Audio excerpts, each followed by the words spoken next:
Social মিডিয়াতে অনেক মান্ডালা আর্টের ভিডিও দেখে ইচ্ছা করলো আমিও ট্রাই করি। তবে মান্ডালা আর্ট কি সেটা জানেন কি?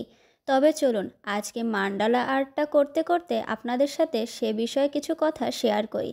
আসসালামু আলাইকুম, কেমন আছেন সবাই? মান্ডালা আর্ট একটি আধ্যাত্মিক এবং আচার শিল্প ফর্ম, যা সাধারণত বৌদ্ধ এবং হিন্দু ধর্মের সাথে যুক্ত। মান্ডালা শব্দটি এসেছে সংস্কৃত থেকে, যার অর্থ বৃত্ত। মান্ডালা আর্ট মূলত জ্যামিতিক নিদর্শন, প্রতীক এবং একটি কেন্দ্রীয় বিন্দুর চারপাশে সাজানো চিত্র ব্যবহারের মাধ্যমে আঁকা হয়। মান্ডালা আর্টে একটি কেন্দ্রবিন্দু থাকে, জ্যামিতিক এবং গঠনমূলক আকার থাকে। পছন্দমতো ছোট বড় জ্যামিতিক আকার ব্যবহার করে এই আর্টগুলো করা যায়। কালি, কলম, রঙিন পেন্সিল, জল রং বা অন্য যে কোনো মাধ্যম ব্যবহার করে এই মান্ডালা আর্টগুলো করা যায়। অর্থবহ যে কোনো চিত্রও থাকতে পারে। পরিচিত আকার, আকৃতি, গঠন, নকশা ব্যবহার করে এই আর্ট করা হয়।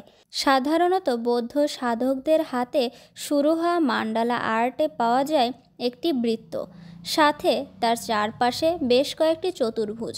মূলত বৃত্তের কেন্দ্রকে ঘিরে প্রতিটি ধাপ পৃথকভাবে সাজানো থাকে। কাগজ, কাপড়, ব্রোঞ্জ বা পাথরের ওপর আঁকা হয়ে থাকে।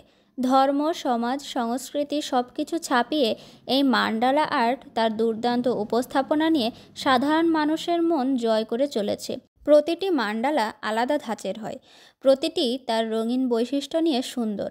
তিব্বতী বৌদ্ধরা মান্ডালা আর্টকে বিশ্বজগতের প্রতীক হিসেবে মনে করেন। মান্ডালা বলতে প্রথমেই মনে যেটা ভেসে ওঠে তা হলো জ্যামিতিক মান্ডালা।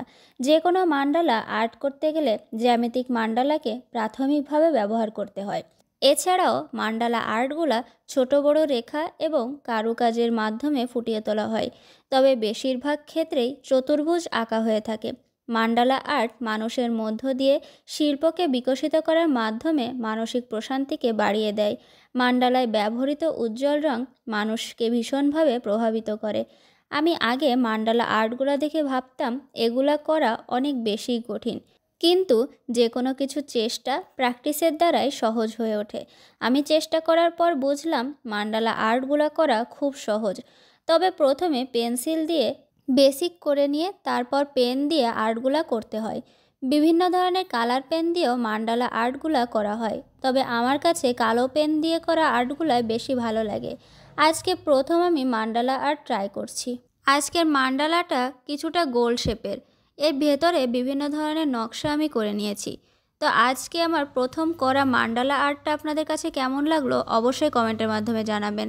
ভিডিওটা ভালো লাগলে আপনাদের পরিচিতদের মাঝে শেয়ার করতে পারেন। আমার পেজে নতুন হয়ে থাকলে লাইক ও ফলো দিয়ে পাশে থাকবেন। আজকে এ পর্যন্তই, ভালো থাকবেন সবাই।